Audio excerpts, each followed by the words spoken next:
Hola, ¿qué tal? ¿Cómo están? Buenas tardes. ¿Me escuchan? Sí se escucha, doctor. Buenas tardes. Ya, hasta ahorita son 37. ¿Cuánto es el auditorio? Como 100, doctor. Como así, ya.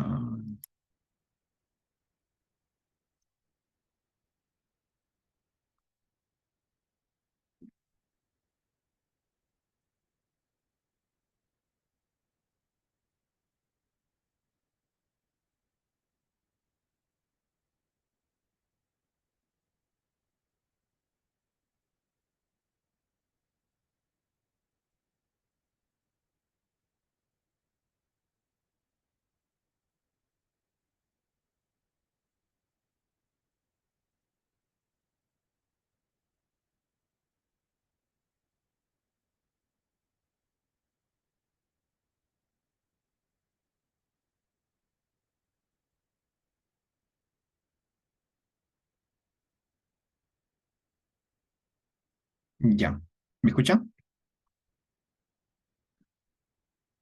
Hola. Sí se escucha, doctor. Ya, a ver, ¿cuántos días somos?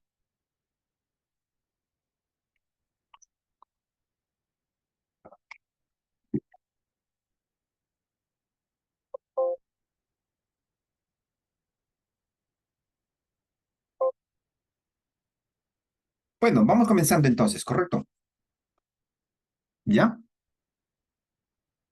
Hola. Ya, Bueno, ya vendrán a sumar el resto. Bueno, en primer lugar, buenas tardes con todos ustedes.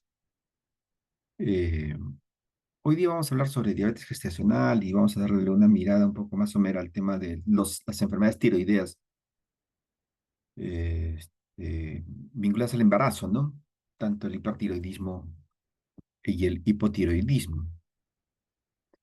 Pero mm, este tema de diabetes gestacional en realidad toma relevancia por varias razones, ¿no? Porque es un problema de salud pública y los problemas de salud pública involucran obviamente em, a grupos poblacionales importantes y es la razón por la cual eh, tiene una importancia tremenda y por lo que vamos a explicar, ¿no? Entonces, los países en el mundo eh,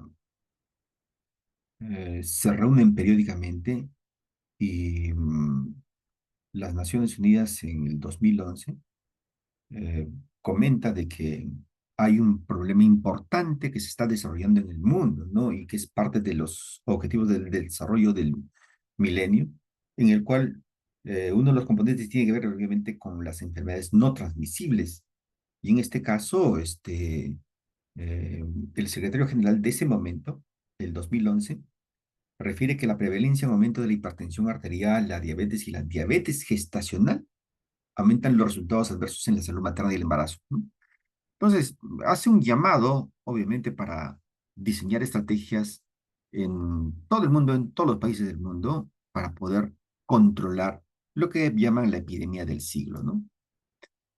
Entonces, he estado actualizando alguna información, sobre todo porque es relevante esto, porque hay eh, mayor prevalencia de sobrepeso y obesidad en general en el mundo, ¿no? Y también en el Perú. De hecho, que estas últimas cifras que les muestro en la diapositiva marcan una tendencia en la disminución más bien de la obesidad infantil y del sobrepeso infantil. ¿M? Pero este es un dato importante porque permite avisualar de que efectivamente las políticas sanitarias están teniendo un impacto importante en la salud de la gente.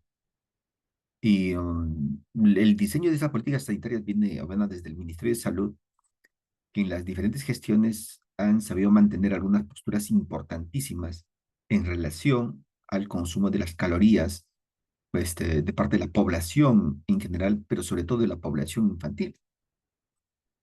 Eh, la diabetes mellitus en el Perú, que es uno de los problemas que tiene que ver con el tema que estamos tocando, según el ENDES 2023, En las personas mayores de 15 años, obviamente, hay una prevalencia de 5,5%.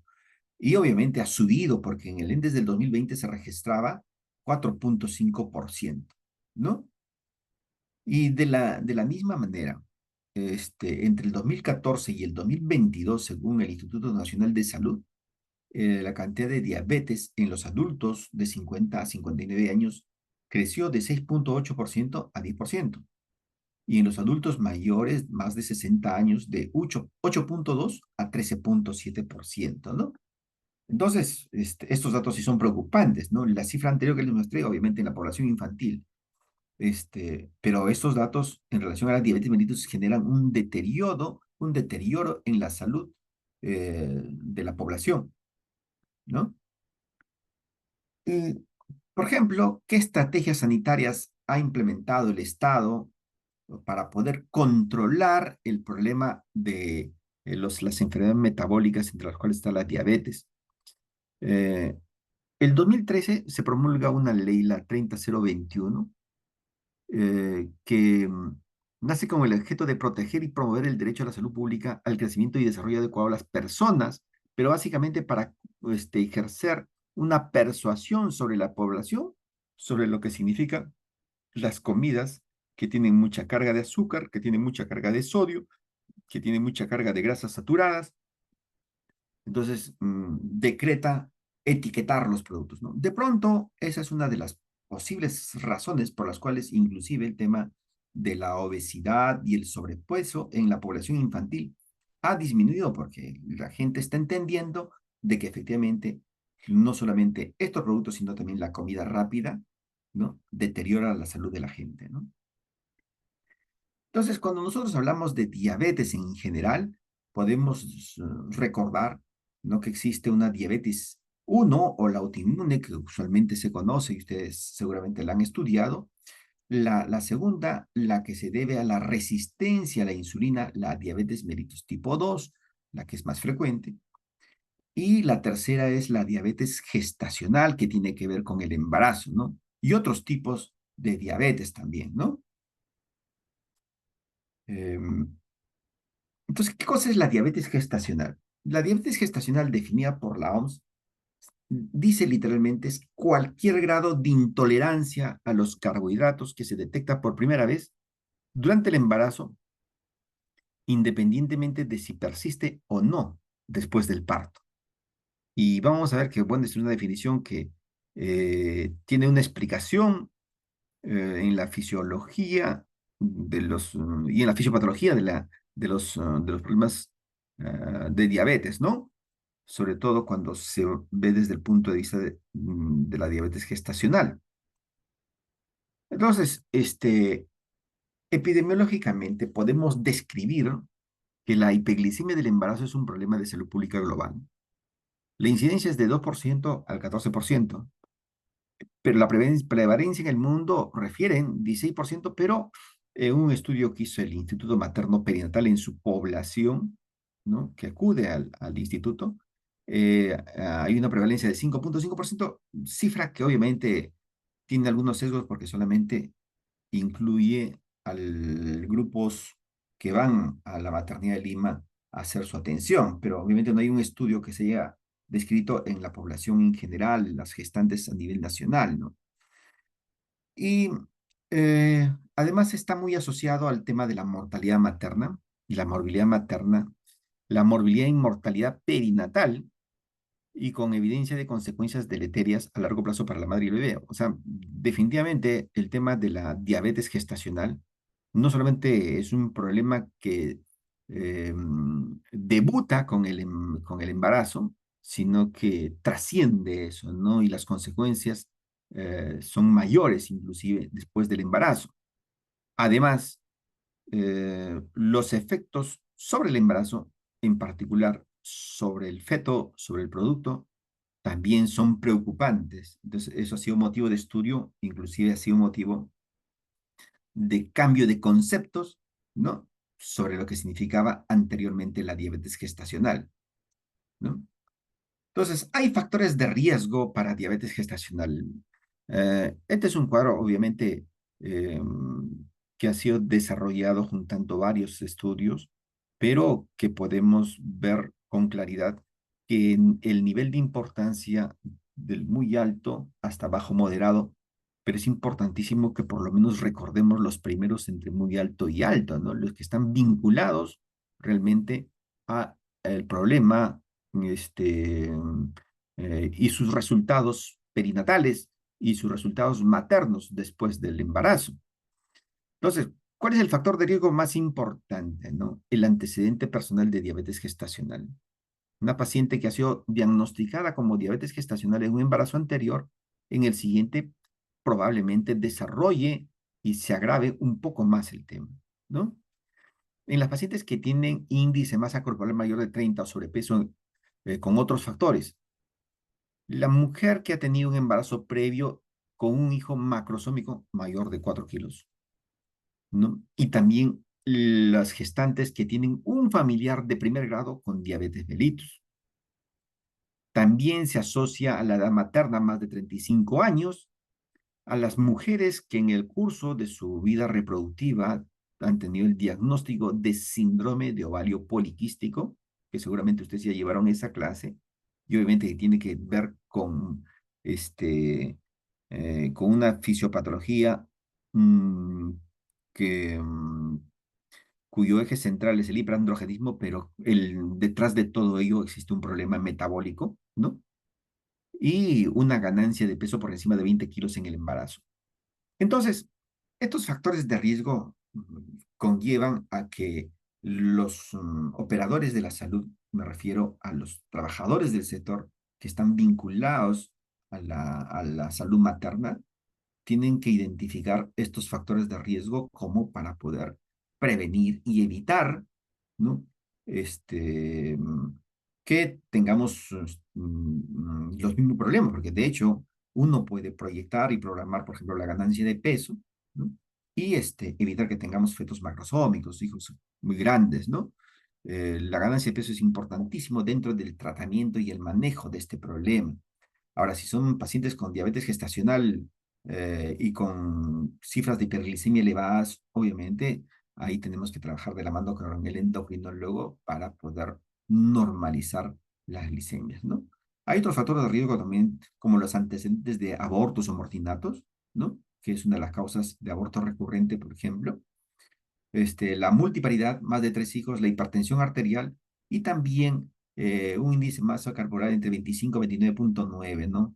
Sin otros factores como un riesgo moderado dentro de ese rango del índice de masa corporal, ¿no? Bueno, a ver, entonces en la patogenia nosotros podemos entender que el embarazo, en primer lugar, es un proceso de adaptación entre la madre frente a un nuevo escenario. ¿No? Y total, ese entendimiento al final alcanza un equilibrio entre la madre y el feto y por lo tanto una convivencia durante todo el tiempo del embarazo. Pero sin embargo, todos reconocen que el embarazo es un estado prodiabetogénico, ¿no? Y que tiene dos fases, ¿no? Una fase anabólica y una fase catabólica. La fase anabólica está relacionada a la primera mitad del embarazo, en la cual existe mayor sensibilidad a la acción de la insulina, en el lado materno, obviamente, y esto va a generar lipogénesis, ¿no? Si hay mayor sensibilidad a la acción de la insulina, entonces entendemos que los receptores de la insulina están en óptimas condiciones, ¿no? En cambio, en la fase catabólica, que coincide con una serie de cambios hormonales, ¿no? Se caracteriza fundamentalmente por la resistencia a la acción de la insulina. Entonces, esa fase es la que obviamente se describe como un estado diabetogénico. Entonces, que se caracteriza en principio porque hay lipólisis en el lado materno y por lo tanto aumenta la glicemia en el lado materno. Entonces, como veremos luego, la glucosa materna no tiene barreras para poder atravesar al lado fetal, ¿no? No necesita de insulina, tampoco necesita de ATP, y por lo tanto prácticamente es como un gradiente de concentración mayor a, al aporte calórico que tiene el feto, ¿no? Entonces, esta es una de las diapositivas que me parece que hay que entenderla bien, porque el transporte placentario de la glucosa tiene que ver con estos receptores GLUT3 sub 1, ¿no? Hay diferentes receptores GLUT, pero en la placenta fundamentalmente existe el GLUT1, ¿no? En principio, el transporte de la glucosa no requiere insulina, tampoco requiere energía. Entonces, pasa normal. No hay ninguna barrera que se oponga, ¿no? Entonces, a través de estos receptores GLUT1, que está fundamentalmente en la placenta, ¿no? Va a atravesar las diferentes capas de la placenta para llegar al espacio extracelular fetal, ¿no? Las membranas de las dendritas coriónicas, el sincicio trofoblasto, el citotrofoblasto, para finalmente estar en el espacio extracelular fetal. Entonces, cuando está en el espacio extracelular fetal, ¿no? Prácticamente la glucosa atraviesa sin ningún problema. Y obviamente eso genera un estado también de mayor carga energética, calórica en el feto, en el producto. Entonces, ¿qué es lo que pasa a las 24 y 28 semanas del embarazo? Hay un incremento del lactógeno placentario, hay un incremento del cortisol, ¿no? Y estas hormonas, ¿no? Promueven la resistencia a la insulina. Entonces, entre las 24 y 28 semanas estamos hablando de la fase catabólica, ¿no? Como hemos visto hace un momento. Entonces, antagoniza el efecto de la insulina, ¿no? Y la insulina actúa, por ejemplo, en los tejidos estriado y adiposo, en el lado materno. Y por lo tanto, cuando ocurre este escenario de resistencia a la insulina y los receptores de las células maternas no pueden procesar adecuadamente a la glicemia del extracelular, hay mayor glicemia en el extracelular. Obviamente, ¿no? Hay un estado de hiperglicemia y esa concentración de glucosa va a atravesar fácilmente la placenta y va a generar también un estado de mayor concentración de glucosa en el lado fetal. Entonces, y esto es lo que ocurre, ¿no? Lo que estamos comentando. La hiperglicemia materna prácticamente va a generar una hiperglicemia fetal, ¿no? Y la hiperglicemia fetal va a generar un escenario de hiperinsulinemia fetal y lo que va a provocar lipogénesis, un incremento de la lipogénesis y una disminución de la lipólisis. Entonces, cuando hay un incremento de la lipogénesis, el bebé crece y crece y crece y se generan los fetos declarados como macrosómicos.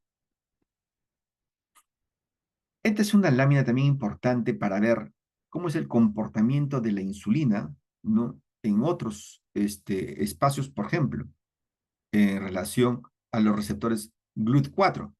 Estos receptores GLUT4 se encuentran fundamentalmente en el músculo esquelético, músculo cardíaco y también en el tejido adiposo. Normalmente lo que ocurre es que cuando la insulina, ¿no? Se acopla a su receptor, ¿no? Este receptor va a activar, obviamente, a la tirosinquinasa y esta tirosinquinasa va a promover una fosforilización, ¿no? De las proteínas intracelulares y esa fosforilización de las proteínas intracelulares va a activar una quinasa. Esta quinasa, ¿qué es lo que va a hacer? Lo que va a hacer esta quinasa es hacer que esta vesícula que contiene el receptor GLUT4 migre hacia la membrana celular y obviamente aquí la glucosa pueda penetrar el intracelular materno. Esto es lo que normalmente debería ocurrir, ¿no? Entonces, para que se utilice el transporte de la glucosa en estos espacios del músculo esquelético, músculo cardíaco y el tejido adiposo, se va a necesitar la acción de la insulina y también el uso de energía para poder generar este transporte. Y esto es lo que normalmente ocurre. Pero ¿qué pasa en las pacientes o en las mujeres que tienen la resistencia a la insulina o que tienen diabetes gestacional? La insulina obviamente se va a acoplar normalmente el receptor, sigue toda la cadena, pero lo que va a ocurrir es que la migración de la vesícula, ¿no? En las mujeres que tienen este riesgo de diabetes o insulinoresistencia no va a acercarse para la vesícula que contiene el receptor GLUT4, no va a acercarse a la membrana plasmática para que permita el ingreso de la glucosa y por lo tanto este efecto se bloquea. Y cuando no ingresa la glucosa del extracelular al intracelular materno, obviamente va a desarrollarse mayor hiperglicemia en el extracelular materno. Entonces hemos revisado cuál es la importancia del GLUT1, del GLUT3 y del GLUT4 en la fisiología, en la fisiopatología de la hiperglicemia o la diabetes materna, ¿no? Entonces, estos mecanismos que generan la hiperglicemia materna, como comentábamos reiteradamente, es que la glucosa del extracelular materno va a pasar con mucha facilidad al extracelular fetal, casi sin ningún tipo de barrera, ¿no? Ahora, esta diapositiva también me parece súper interesante que las podamos entender. En principio, porque acá nos muestra, en este lado de acá, nos muestra este, la, mm, lo que ocurre de manera regular en un embarazo normal, en la diapositiva de la izquierda, y al costado lo que ocurre en la diabetes gestacional. Eh, Hay una relación, obviamente, entre la sensibilidad a los receptores de insulina, ¿no? La concentración de glucosa y, obviamente, el funcionamiento de las células beta que generan la insulina. Normalmente, la insulina, marcadas por estrella, ¿no? Como estrellitas acá al costado del páncreas, ¿no? Van a mantener una concentración de glucosa en la sangre normal. Y esto porque los receptores de insulina funcionan de manera normal, de manera regular. Durante el embarazo, ¿no? Como comentamos que el embarazo es un estado prodiabetogénico, los receptores de insulina funcionan un poco menos. Y cuando funcionan menos, obviamente, a pesar de haber mayor concentración de insulina, no va a poder metabolizar adecuadamente la glucosa y va a haber un incremento de la glicemia en el lado materno, ¿no? Y cuando termina el embarazo, después del embarazo, en las personas normales, ¿no? Se vuelve al estado normal. Los receptores de insulina funcionan normalmente de manera regular, la concentración de glucosa, ¿no? Retorna a sus valores normales y la concentración de insulina también, ¿no? Pero, ¿qué ocurre en las pacientes con diabetes gestacional? En la paciente con diabetes gestacional, durante el inicio del embarazo, sin embarazo o el inicio del embarazo, ¿no? Nosotros vemos que las concentraciones de insulina van a mantener algún grado de glicemia dentro de la sangre materna, ¿no? Y eso es porque obviamente los receptores están funcionando para insulina, los receptores para insulina están funcionando de manera regular. Pero en el estado prodiabetogénico, que es en la fase catabólica, en la segunda fase del embarazo, en la segunda mitad del embarazo, ocurre que los receptores para insulina tienen mucha resistencia. Entonces, el funcionamiento de estos receptores es cada vez menor, ¿no?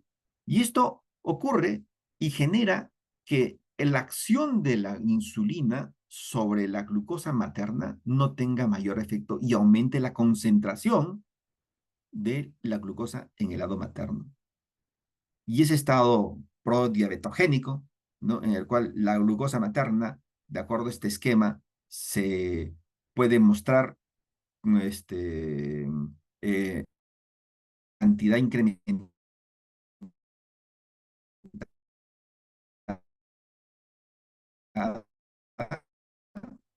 finalmente, más glicemia en el lado fetal, obviamente más posibilidades de macrosomía fetal. Ahora, ¿y qué pasa después del embarazo en estas pacientes que tienen diabetes gestacional? En estas pacientes que tienen diabetes gestacional después del embarazo, obviamente los receptores para insulina no van a funcionar como normalmente funcionaban antes del embarazo o al inicio del embarazo. Lo que va a ocurrir aquí es que estos receptores obviamente no van a funcionar o funcionan en una proporción menor. Y a pesar del efecto de la cantidad de insulina que pueda tener esta paciente, no va a poder metabolizar adecuadamente la cantidad de glucosa que existe en el extracelular materno. Y por lo tanto, va a quedar con un grado de hiperglicemia mayor después del embarazo. Es por eso que estas pacientes que tienen diabetes gestacional o que hacen diabetes gestacional, ¿no? Tienen en el futuro, probablemente se avisore un diagnóstico de diabetes mellitus, ¿no?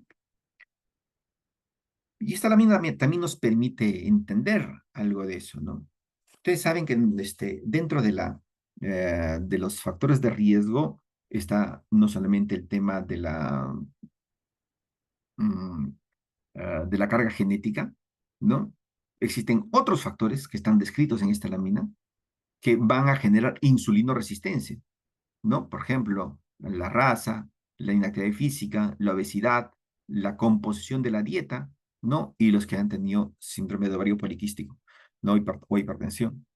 Entonces, va a generar insulinoresistencia. ¿Y qué va a provocar esta insulinoresistencia? Esta insulinoresistencia va a generar el incremento de los niveles de glucosa en el lado materno, ¿no? El incremento de la eh, glucosa en el lado materno. Además, además, la producción hormonal de la placenta, ¿no? Va a generar, por ejemplo, una producción de factor de necrosis tumoral alfa, lactógeno placentario, la hormona de crecimiento placentario, los estrógenos, la progesterona, el cortisol, todas estas hormonas que se desarrollan en la segunda mitad del embarazo, ¿no? Van a generar insulinoresistencia. Entonces, todo junto con esto, obviamente, va a hacer que se incremente la glucosa en el lado materno. ¿Mm? Ahora, este, el incremento de la glucosa en el lado materno, ¿no? Va a hacer que exista hiperglicemia persistente en ese lado, ¿no? Y obviamente va a haber un defecto en la secreción de la insulina. Y eso también va a conllevar, con este defecto de la secreción de insulina y la insulinoresistencia, que los niveles de triglicéridos se eleven y también los niveles de aminoácido también se incrementen, ¿no? Entonces, este, eh, como comentábamos, la glucosa en el lado materno prácticamente va a atravesar sin ninguna dificultad, y así como también los triglicéridos y los aminoácidos van a atravesar el lado materno, perdón, la placenta. ¿Y eso qué va a llevar? ¿No? Que va a llevar que tengamos un crecimiento fetal mayor, ¿no? Y obviamente situaciones de macrosomía fetal. Entonces, creo que hablar sobre la fisiopatología hasta estos momentos de la exposición, yo creo que ya más o menos debe haber quedado claro de cómo funciona el tema de la diabetes gestacional en el tema de la fisiopatología. Entonces, antiguamente, digamos, los aportes de Sullivan en 1964 hacían el diagnóstico de diabetes gestacional con un test de tolerancia a la glucosa en la cual en ayunas se tomaba el valor de 105, ¿no? Después el 82, Carpenter y Coustan, después de algunos estudios, establecieron que en realidad debería reducirse el umbral de la glicemia en ayunas y obviamente también el umbral en el test de tolerancia a la glucosa, y ellos plantearon que debía ser 95. Y en el 2008 se desarrolla un estudio importantísimo de diabetes gestacional y establecen que el diagnóstico de diabetes gestacional en la segunda mitad del embarazo, ¿no? Debe ser con una glicemia mayor o igual a 92 y a la hora con 180 y a las 2 horas con 153 de glicemia. ¿Y esto por qué? Porque este estudio, Japo, que se realiza en ese año del 2008, hace un estudio con 25.000 mujeres, que obviamente embarazadas y no diabéticas, en estudio multicéntrico. Eh, tratan de establecer un escenario en el cual no se determine el diagnóstico de diabetes gestacional en función a los niveles de glicemia clásicos que había planteado Sullivan, por ejemplo, o Carpenter después, sino básicamente en función a los resultados perinatales. En qué momento del corte de las glicemias en los estudios que han desarrollado se deberían plantear como tal para poder establecer si a partir de ese corte los resultados perinatales eran adversos? Entonces, este es uno de los estudios más importantes que desarrollan los investigadores para abordar el tema de diabetes gestacional. Entonces, el estudio de APO, que incluye a 25.000, más de 25.000 mujeres embarazadas, se sometieron a una prueba de tolerancia oral de la glucosa con 75 gramos, ¿no? Entre la semana 24 y 32 de gestación. ¿Y por qué ponen 24 y 32 de gestación? Porque a partir de la semana 24 hay mayor producción de las hormonas diabetogénicas, ¿no? Entonces, esa es la razón. Y como veremos luego, cómo es que se discrimina la diabetes gestacional del otro tipo de diabetes, que es la diabetes mellitus, por que se debe tomar al inicio del embarazo. En buena cuenta, les estoy diciendo que la diabetes gestacional se diagnostica luego de la semana 24, de acuerdo a este estudio. La controversia dice que la hiperglicemia y el embarazo con niveles de glicemia por debajo de la diabetes manifiesta está asociado a un aumento de riesgo de resultados adversos maternos, fetales y neonatales. Entonces, esa era la hipótesis, esa era la pregunta. Entonces, ¿qué dicen en el resultado final? Que sí, efectivamente, señalan asociaciones estrechas y continuas de los niveles de glucosa materna por debajo de los niveles diagnósticos de diabetes con la macrosomía neonatal, y con los niveles altos de péptido C en la sangre umbilical. O sea, de hecho que sí había un resultado que daba algún margen de seguridad a los ginecobstetras, este, para poder establecer si es que estábamos manejando adecuadamente a las mujeres con riesgo de diabetes gestacional, ¿no? Entonces, ¿qué cosa demostró el estudio APO? El estudio APO, ¿no? Encontró que aún con niveles moderadamente elevados de glucosa, ¿no? O sea, por debajo de los umbrales de diagnóstico de diabetes, que es, que es por debajo de 100, por encima de 125, se asocian con resultados adversos. O sea, no tomaban como referencia los umbrales diagnósticos de diabetes, sino que bajaron mucho más, ¿no? Y obviamente pusieron un corte y establecieron que a partir de ese corte, ¿no? Para arriba había un crecimiento fetal aumentado, había un incremento de los partos por cesárea, había un incremento de hipoglicemia neonatal y también de niveles elevados de péptido C en el cordón umbilical, que es un marcador del hiperinsulinismo fetal, ¿no? Entonces, eso fue lo que demostró el estudio APO, que es importantísimo. Entonces, ¿qué cosa hicieron los investigadores del 2008? Dividieron en 7 categorías, ¿no? Con diferentes valores de glicemia, ¿no? Entonces, un grupo de las gestantes tenía una glicemia menos de 75, otro grupo de 75 a 79, el tercero de 80 a 84, el siguiente de 85 a 89, el quinto de 90 a 94, el sexto de 95 a 99 y el séptimo mayor de 100, ¿no? Entonces, estos valores basales en ayuna de 8 horas, ¿no?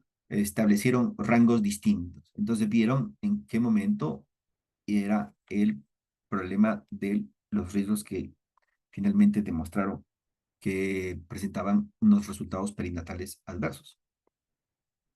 Entonces, estos son los resultados primarios del estudio. Obviamente, también tuvieron otras variables diagnósticas que fueron menos relevantes, pero fueron las más relevantes, ¿no?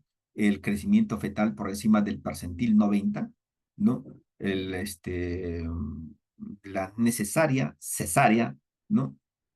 Primaria, los casos de hipoglicemia neonatal, y obviamente una concentración del péptido C mayor de 90, ¿no? Como repetimos, el péptido C mide el hiperinsulinismo fetal, ¿no? Entonces, en esta lámina, en esta primera lámina en la cual el peso fetal estaba por encima del percentil 90, ¿no?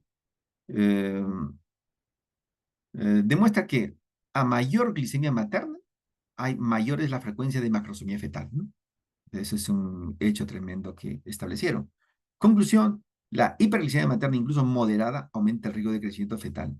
Entonces, este, el corte 5 demuestra, obviamente, eh, en los cuales están las glicemias basales de 90 a 94 en el cuadro del costado, marcan la diferencia, ¿no? A partir del cual existe un crecimiento importante del peso fetal. Entonces, es por eso que llegan a una conclusión como lo vamos a ver en un momento. La cesárea, también la tasa de cesárea, a medida que aumentaba la glicemia, obviamente aumentaba también la tasa de cesárea. Entonces, hay una relación directa entre mayores niveles de glucosa y mayor frecuencia de cesáreas primarias, ¿no? De hecho, obviamente las cesáreas finalmente eran decididas por los ginecólogos porque había un problema en la progresión del trabajo de parto por probablemente desproporción feto-pélvica, ¿no? Entonces, las mediciones obviamente tenían una tendencia similar, ¿no? Y concluyen de que efectivamente la hiperglicemia se asocia con complicaciones obstétricas que conducen a más cesáreas. Lo que pasa que el feto de una madre con diabetes gestacional no solamente tiene el peso fetal mayor, sino inclusive el diámetro biacromial un poco mayor, ¿no? Entonces, eh, eh, cuando se sometía a partos vaginales, incluso tienen más frecuencia de hacer distosia de hombros, ¿no? Ahora, este, la hipoglicemia neonatal clínicamente demostrada, también, ¿no? También. Por ejemplo, la frecuencia es menor en general, pero aumenta claramente los valores de glicemia, especialmente marcada, lo que es marcada en la glucosa de ayunas que está con el color celeste. Entonces, en los grupos que tenían más de 95 en el sexto grupo de niveles de glicemia, obviamente generaron mayor situaciones de hipoglicemia neonatal. ¿Mm? Ahora, la medición del péptido C, también había una relación directa, ¿no? A medida que aumentaban los niveles de glicemia, también el péptido C incrementaba. Entonces había mayor respuesta del feto en la producción de insulina. Entonces, a mayor glucosa materna, más insulina produce el feto. Es un reflejo del hiperinsulinismo fetal. Entonces, estos detalles del estudio APRO establecen, en cierta forma, cómo se debe considerar a partir de esa fecha y los autores proponen los cambios que se deberían generar en la medición de la glucosa para poder establecer diagnóstico de diabetes gestacional. Entonces, el estudio APO concluye de que diabetes gestacional debería ser establecida en la glicemia en ayunas que sea más de 92, mayor o igual a 92, a la hora mayor o igual a 80 y a las 2 horas mayor o igual a 140. Entonces, ese es, ese es el tema del estudio APO. Concluyen con que esos valores deberían ser los referenciales. Pero sin embargo, obviamente, siempre existen otros estudios, otras sugerencias y obviamente hay un consenso en la Asociación Internacional de Diabetes, en el grupo que maneja las gestantes. A partir del 2008, esta institución, bueno, establece casi como un criterio internacional, ¿no? Que el aporte de APO era fundamental y que se ratifica en que en ayunas los valores de glicemia deberían ser más de 92, a la hora más de 180 y a las 2 horas más de 153, mayor o igual a 153, para poder definir los diagnósticos de diabetes gestacional. Por ejemplo, si una gestante de 24 semanas se le da 75 gramos de glucosa, ¿no? Entonces, ¿qué es lo recomendable?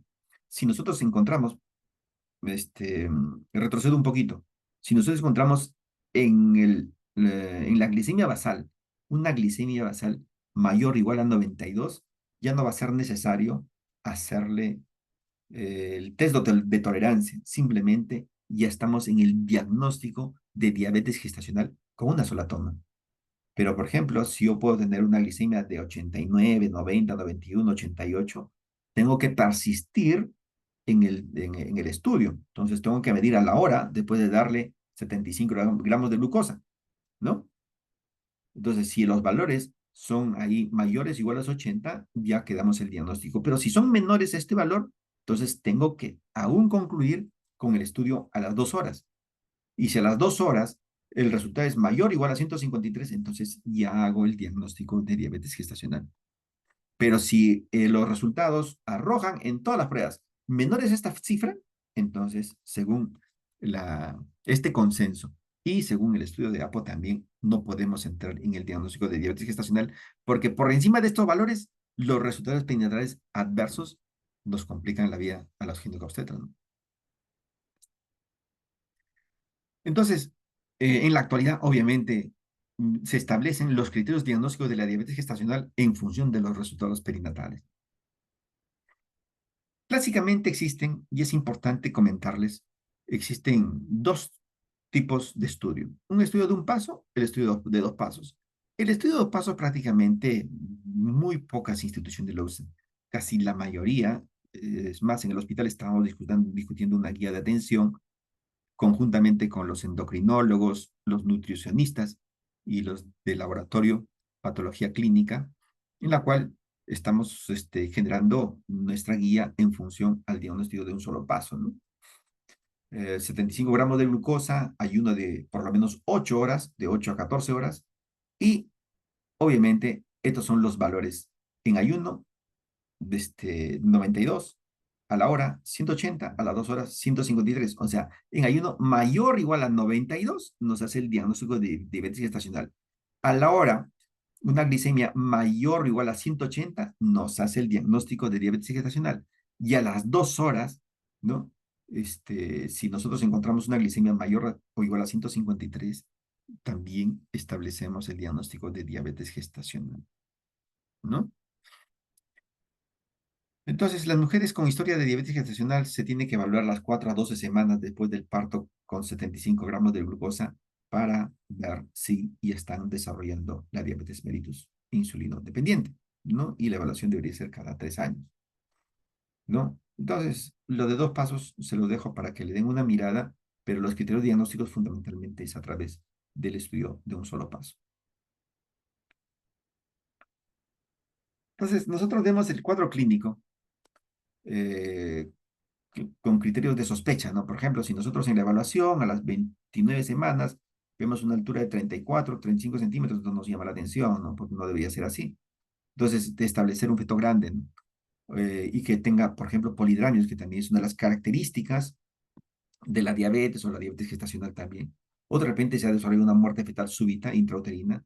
Entonces, tenemos que pensar en que efectivamente podría tratarse de diabetes gestacional, ¿no?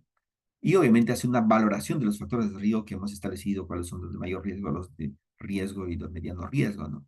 Entonces, todo ello nos va a alimentar para poder establecer un diagnóstico. Bueno, todo lo que nosotros estamos viendo puede pasar desapercibido si no hace la glicemia y la prueba a la tolerancia a la glucosa. Repito, por encima de la semana 24 hasta la semana 32. Entonces es importantísimo eso. Es más, se debe hacer a toda la población, a todas las pacientes, en primer lugar, una glicemia basal en el primer trimestre del embarazo y la prueba de tolerancia a la glucosa después de la semana 24, con 75 gramos de glucosa, ¿no? Entonces, antes de las 15 semanas de edad gestacional, todos los valores son como si fuese una persona sin embarazo. Solamente la hemoglobina glicosilada tiene que estar entre 5,9 y 6,4%. Y esto de acá, ¿qué es lo que implica? Si nosotros encontramos valores por encima de 125 miligramos por decilitro, nos va a hacer el diagnóstico de diabetes, pero es una diabetes antenatal, previa al embarazo. Es una diabetes mellitus, ¿no?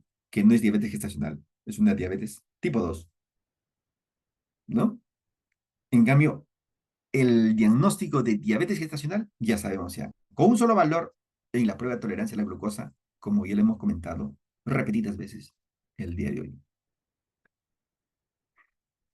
Las complicaciones de la diabetes gestacional, ¿no? Mayor riesgo de preeclampsia en la madre, mayor riesgo de cesáreas en la madre, en el feto, macrosomía fetal, hay hipertrofia del tabique intraventricular, cardiomiopatías, agenesia del sacro, En el recién nacido, hipoglicemia, policitemia, hipocalcemia, hipomagnesemia, ictericia. Y en el adulto, obviamente, diabetes mellitus, enfermedad coronaria y todos los problemas metabólicos que se puedan presentar.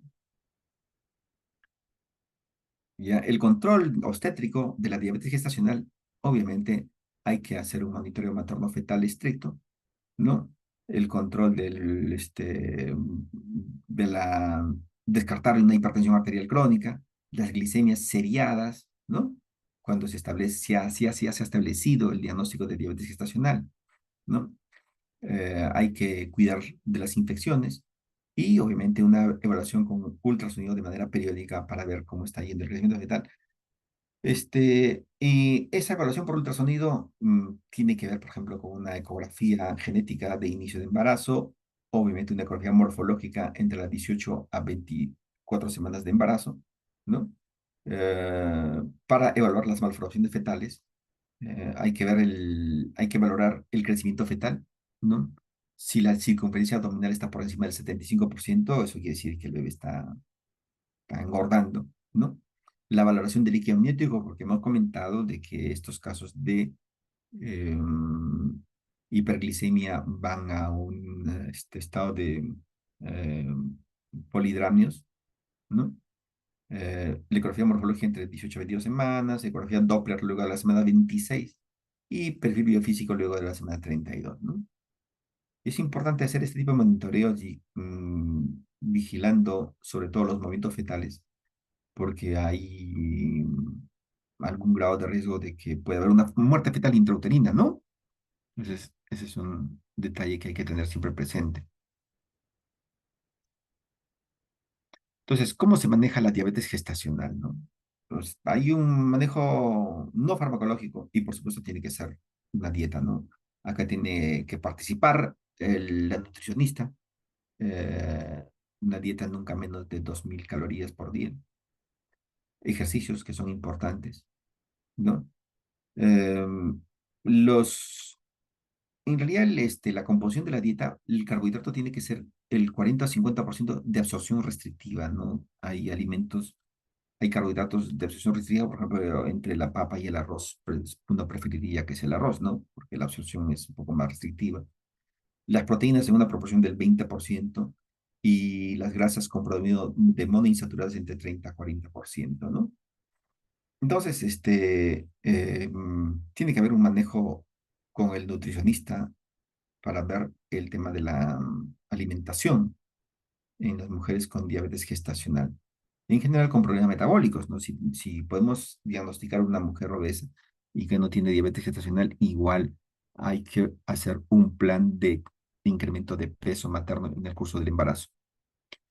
A ver, farmacológico, la insulina, de hecho, el endocrinólogo maneja, obviamente, de manera óptima este escenario, y la metformina, por lo menos, estaba en controversia aún en el uso durante el embarazo, ¿no? Esta diapositiva ha sido producto de la presentación de la guía de atención del Hospital Nacional Cayetano Heredia del 2023. En el primer control prenatal tenemos que individualizar un plan de ganancia de peso adecuado para cada gestante, ¿no? Entonces, si tenemos un índice de masa corporal pregestacional con bajo peso, obviamente la ganancia debería ser mayor, ¿no? Entre 12,6 a 18 kilos, ¿no? En cambio, en la mujer que tiene obesidad con un índice de masa corporal mayor de 30, la ganancia de peso debería ser en 5 a 9 kilos. O sea, siempre hacer un plan de incremento de peso materno, ¿no? Porque cuanto más incrementa el peso materno, hay mayor riesgo de diabetes gestacional, obviamente, y de las complicaciones mayores, por cierto, ¿no?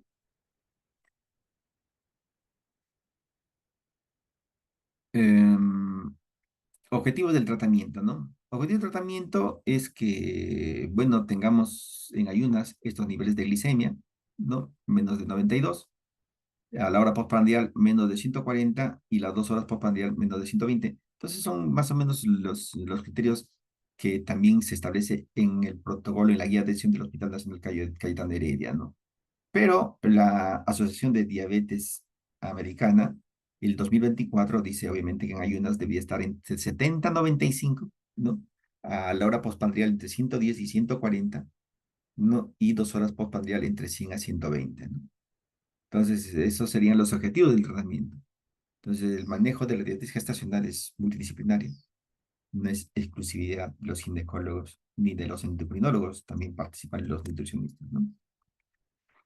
Entonces, la vía del parto tiene que ser de acuerdo a las condiciones obstétricas, ¿no? El parto vaginal es recomendado en pacientes controladas con bienestar fetal adecuado y peso fetal que permitan un parto vaginal.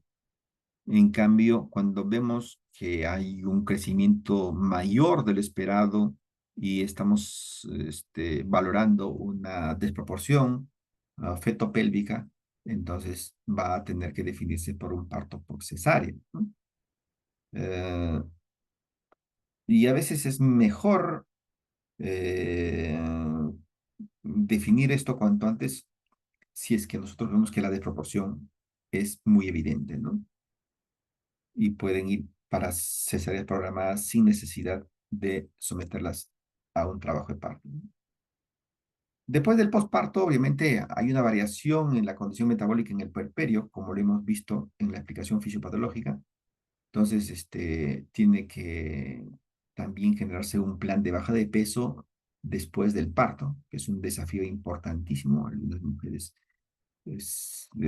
bajan de peso de manera muy lenta, ¿no? Y obviamente hay que plantear también una estrategia para la baja de peso en el puerperio, control de la condición metabólica final a las 8 a 12 semanas, ¿no? Indicación final para manejo de condición residual. ¿Y cada cuánto tiempo deberíamos controlar? Por lo menos una vez al mes, por lo menos para poder ver que está retornando a situaciones normales. Ahora, ¿cómo controlamos eso? Bien, obviamente, durante ese periodo deberíamos hacerle un test de tolerancia a la glucosa para poder establecer que está regresando a una situación normal, ¿no? Pero aunque los pacientes con diabetes gestacional muy rara vez regresan a la normalidad, su pronóstico o su deterioro metabólico va en incremento a medida que aumentan el número de embarazos también, ¿no? Bien, no sé si hasta acá habrá alguna pregunta, mis queridos amigos. Creo que estoy hablando.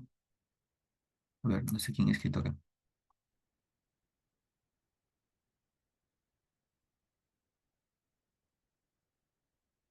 Bueno,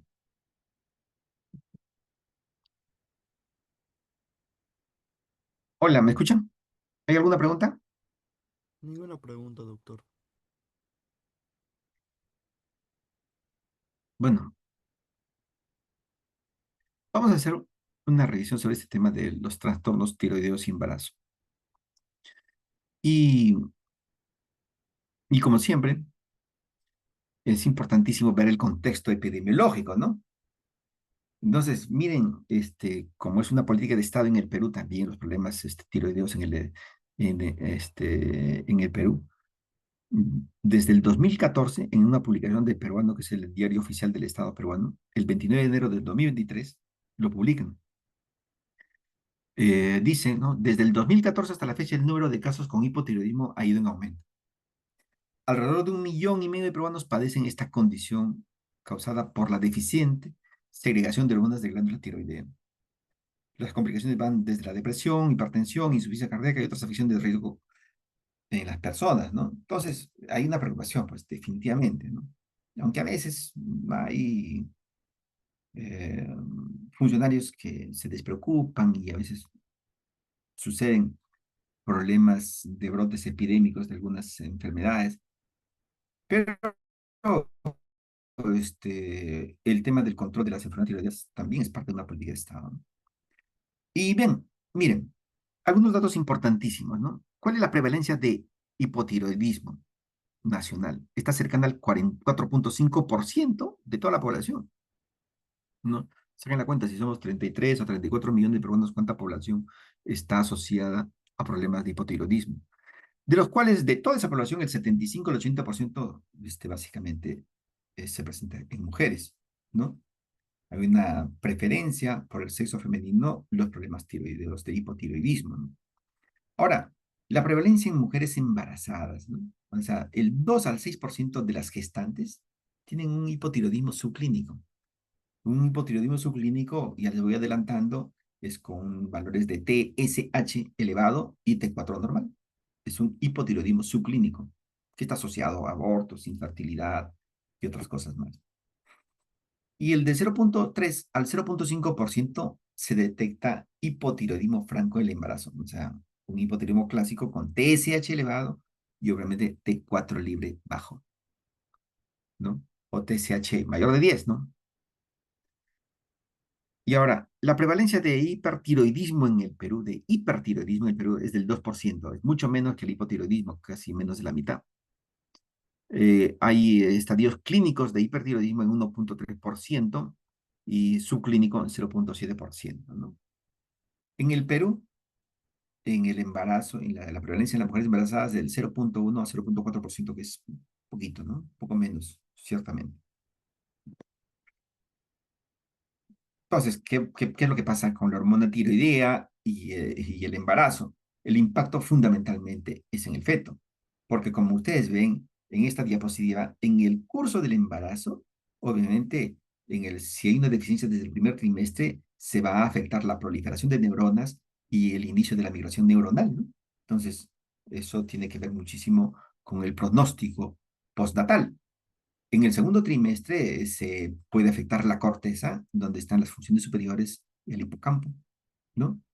También entre el segundo y el tercer trimestre, el sistema coclear, el equilibrio, el cerebelo, ¿no? En el tercer trimestre, y que puede incluso llegar hasta la vida postnatal, los procesos de mielinización neuronal, ¿no? La proliferación de las guías entre el segundo y el tercer trimestre, la formación de sinapsis entre el segundo y el tercer trimestre, y la migración y ramificación de axones y dendritas, ¿no? O sea, si vemos en realidad uno de los impactos más serios de la deficiencia de la hormona tiroidea, tiene que ver precisamente con el desarrollo del sistema nervioso central.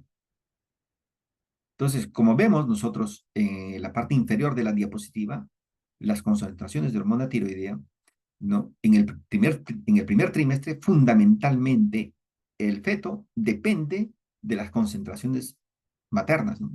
Las concentraciones de hormona tiroidea materna, ¿no? Tienen, le dan, le transfieren prácticamente toda la hormona tiroidea al feto.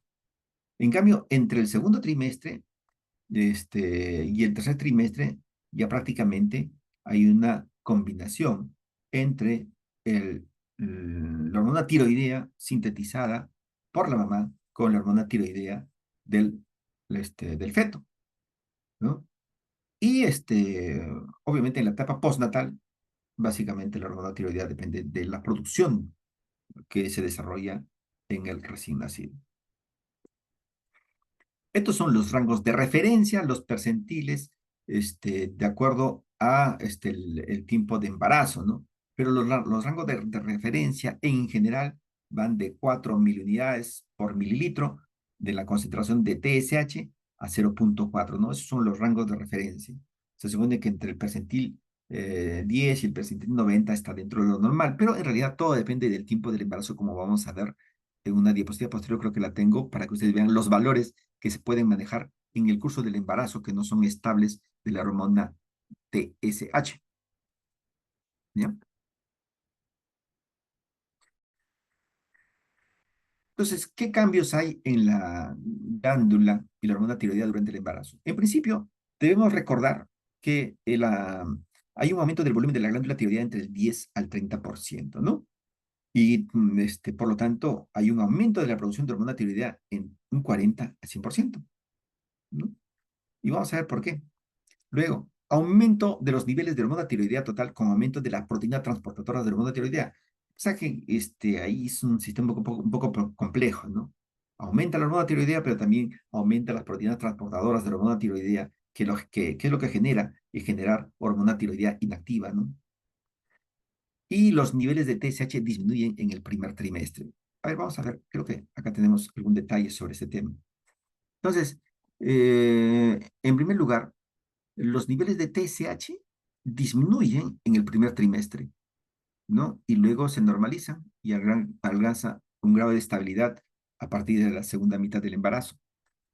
Y tiene un efecto en espejo porque ocurre que esta TSH tiene en su estructura química mucha semejanza con la gonadotrofina coriónica. Entonces, en este caso, la gonadotrofina coriónica que desarrolla una síntesis mayor hasta la semana 10 del embarazo y luego del cual disminuye, prácticamente compite con los receptores de la TSH y por lo tanto existe un estado de incremento de las hormonas tiroideas, como vamos a ver luego, por la semejanza en su estructura molecular, ¿no? Y luego, obviamente, la TSH alcanza niveles normales y la gonadotrofia coriónica comienza a disminuir también para encontrar niveles basales en el curso del embarazo. A ver, creo que esto nos ayuda un poco mejor, ¿no? A ver, en principio, lo que está en rojo, a ver, vamos a ver, ya, en principio vamos a recordar lo que ocurre con la gonadotrofina coriónica. La gonadotrofina coriónica desarrolla esta curva en ascenso, ¿no? Y luego desciende. Es lo que vimos hace un momento, ¿no? Es lo que vimos hace un momento. Después de la semana 20 prácticamente se estabiliza la gonadotrofina coriónica. Pero en espejo, y vuelvo a repetir, está en celeste la TSH. La TSH alcanza su nadir prácticamente las 10 semanas. Cuando la gonadotrofina coriónica está en su máximo esplendor, la TSH disminuye a sus niveles más bajos en la semana 10 y luego del cual comienza a elevarse y obviamente también en la segunda mitad del embarazo alcanza un grado de estabilidad. Y en proporción al incremento de la gonadotrofina coriónica, lo que está en rojo es la T4 libre, la T4 libre. Que obviamente alcanza su máximo nivel también a la semana 10 y luego disminuye progresivamente en el curso del embarazo, ¿no? Y vamos a ver la T4 total. La T4 total es la línea superior que está encima de todos. Y obviamente a medida que se aumenta la edad gestacional, también se incrementa la concentración de 4 total, de T4 total. Repito, entonces, pero a medida que se incrementa la T4 total, la proteína transportadora de la hormona tiroidea también se incrementa. Entonces, obviamente, pueden encontrarse valores elevados de hormona tiroidea total, pero obviamente valores inferiores en relación a la T4 libre. ¿Ya? Entonces, esto es lo que ocurre en el embarazo. Entonces, a ver, va a haber un incremento de la tiroglobulina por estímulo estrogénico. Vamos a repasarlo eso luego. Va a haber un aumento de T3 y T4, ¿no? Total, ¿no? De hecho, en el curso del embarazo, pero luego a partir del segundo trimestre, prácticamente alcanza un grado de estabilidad, pero obviamente están ligados a las proteínas transportadoras y por lo tanto su concentración desde el punto de vista funcional es irrelevante, ¿no? Eh, bueno, también hay un incremento del requerimiento de yodo, ¿no? La estimulación del receptor de la TSH es reemplazado o es estimulado por la gonadotrofina coriónica. Hay un aumento de la T4 libre, sobre todo hasta la semana 10, luego del cual disminuye de manera progresiva, ¿no? Hay una disminución de la TSH. ¿En qué momento? También en la semana 10, una disminución de la TSH, ¿no? Entonces, la producción fetal de T4 se inicia más o menos a las 12 semanas, ¿no? Y su producción prácticamente casi completa luego de la semana 20. Entonces, de todas maneras, a partir de la semana 20, el feto depende de dos fuentes hormonales de hormona tiroidea. Una proporción importante del lado materno y otra de su propia producción. ¿Ya? También un evento importantísimo que ocurre es que hay una degradación placentaria de la deiodinasa tipo 3, ¿no? Y también una mayor excreción de la, ah, este, del yodo a nivel renal, ¿no? Entonces, todos esos eventos ocurren y por lo tanto los requerimientos de yodo también son mayores.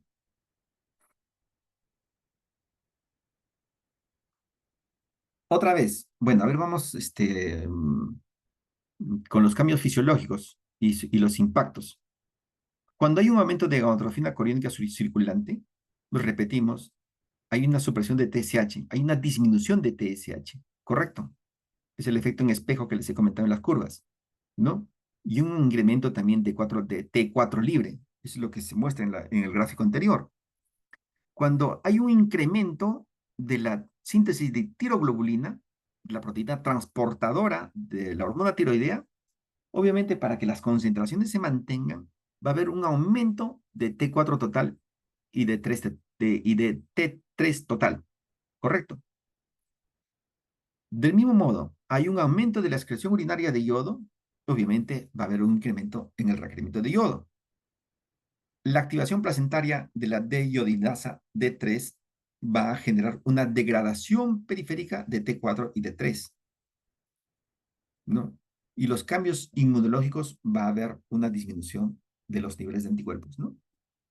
Es un gráfico, me parece interesante que sintetiza lo que conversamos hace un momento. Ahora, durante el embarazo, ¿qué es lo que va a ocurrir? En el lado izquierdo primero estamos mostrando que hay un incremento de la producción de estrógenos. Y los estrógenos que van a generar un incremento de la producción de las proteínas transportadoras de la hormona tiroidea, ¿no? Y va a disminuir que una depuración renal de estas proteínas transportadoras en el riñón. Y por lo tanto, va a haber un incremento neto de las proteínas transportadoras, por lo menos 2 o 3 veces, ¿no?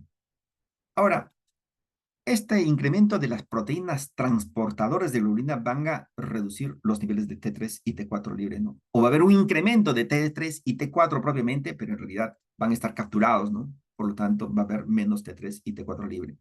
O sea, pero de hecho que eso se demuestra en el siguiente cuadro, un incremento total de T3 y de T4 y una disminución de las fracciones libres, ¿no? Del mismo modo, durante el embarazo, y vuelvo a repetir, ¿no? Hasta la semana 10 hay un incremento en de la gonadotrofina coriónica placentaria, ¿no? Entonces, van a competir por el mismo receptor y obviamente por la similitud en la subunidad alfa, que es común, y obviamente va a haber una disminución de la TSH, ¿no? Va a haber un incremento de T3 y T4 en esos momentos y obviamente va a haber una disminución de los niveles de TSH en ese momento en el cual la gonadotrofina coriónica está elevada, ¿no? Entonces, también es importante señalar qué pacientes están con riesgo de disfunción tiroidea, ¿no?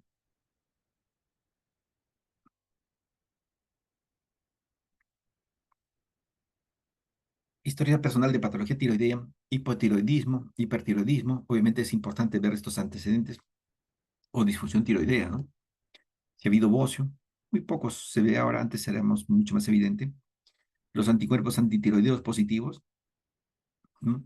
Historia de radioterapia en cabeza o cuello, edad mayor de 30 años, presencia de diabetes mellitus tipo 1 u otras enfermedades autoinmunes, historia de aborto, parto prematuro o infertilidad, antecedentes de múltiples embarazos, mayor de 2, historia familiar de enfermedad tiroidea autoinmune, obesidad mórbida, uso de amiodarona, en fin, uso de sustancias de contraste, ¿no?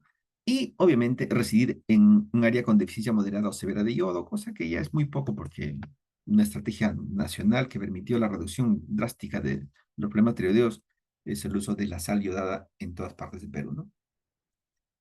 Ahora, nosotros podemos definir qué cosa es un hipotiroidismo primario, qué cosa es un hipotiroidismo secundario y un hipotiroidismo subclínico. Entonces, en el primario, obviamente El problema es en la glándula tiroides, ¿no? Y nosotros vamos a encontrar niveles elevados de TSH con niveles disminuidos de hormona tiroidea libre, ¿no? Entonces, es el hipotiroidismo primario. En cambio, el hipotiroidismo secundario es donde existe obviamente una alteración en el sistema nervioso, ¿no? Que tiene que ver con la síntesis de las hormonas tiroideas.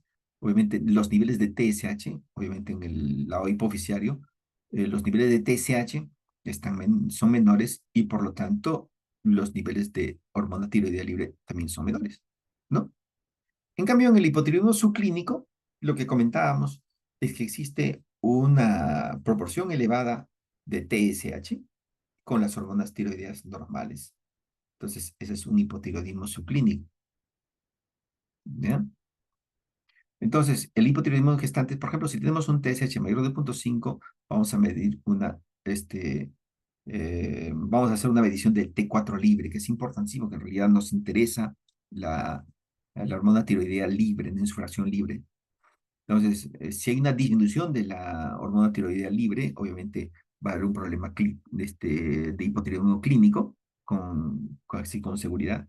En cambio, con una hormona tiroidea elevada y con TSH menos de 2.5, va a haber un hipotiroidismo subclínico.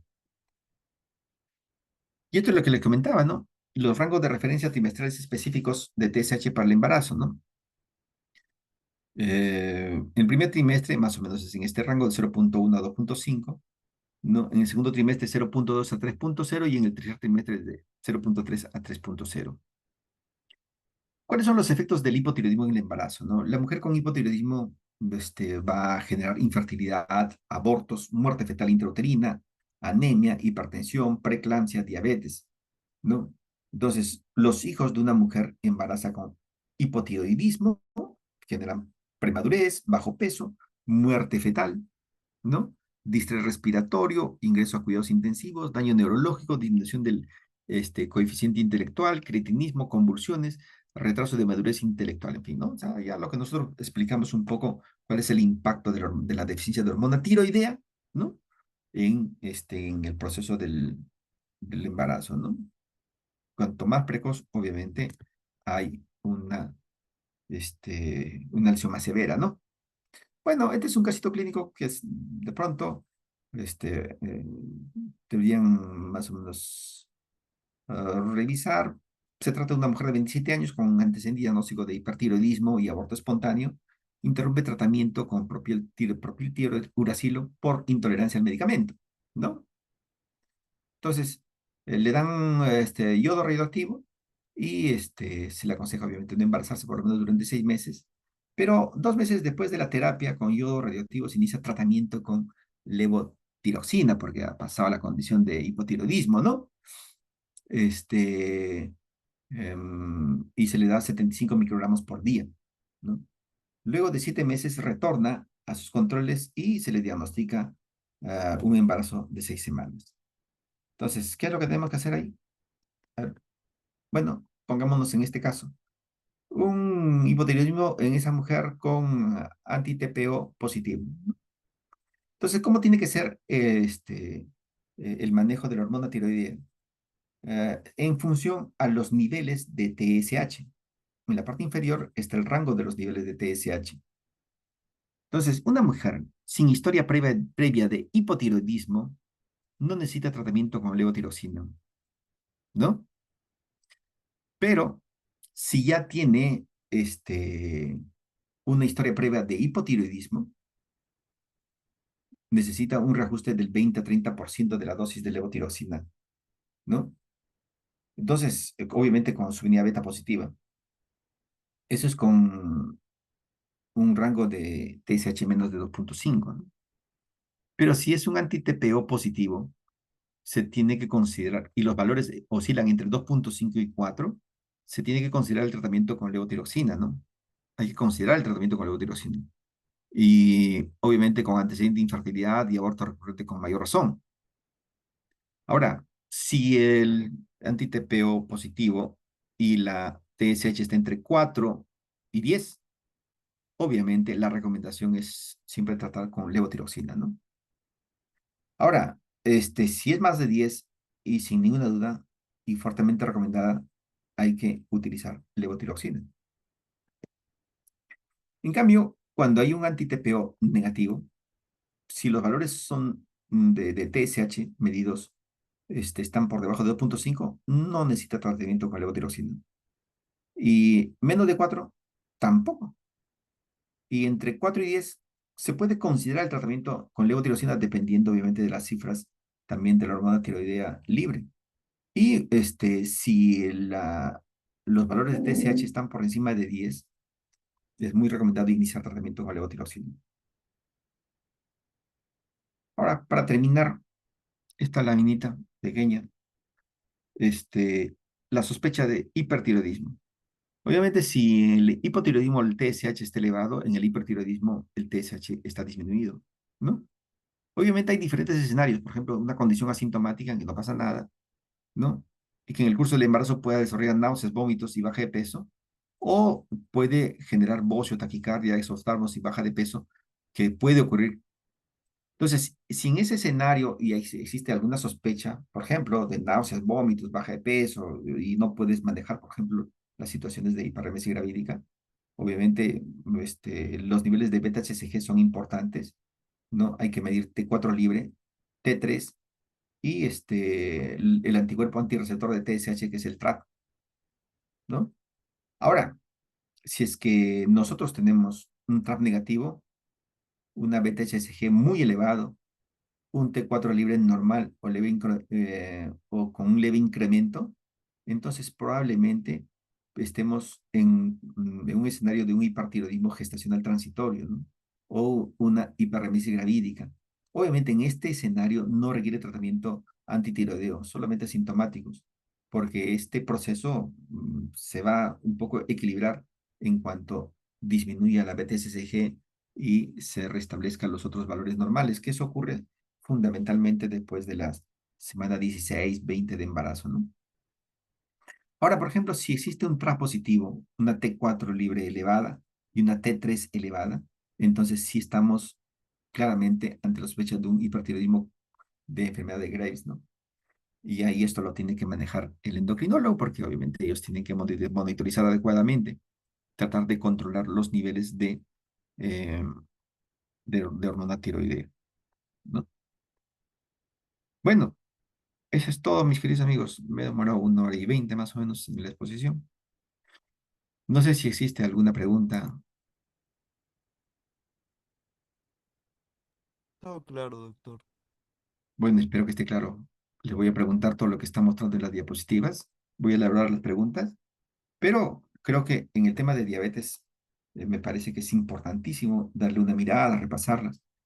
Que es donde esencialmente probablemente tengan que venir las preguntas el día del examen, ¿no? Ya, entonces, mis queridos amigos, muchísimas gracias por el tiempo que hemos compartido. Espero verlos en el hospital Hipólito Unanue. Muchas gracias con todos. Gracias, doctor. Hasta luego. Doctor, Chao. hasta luego.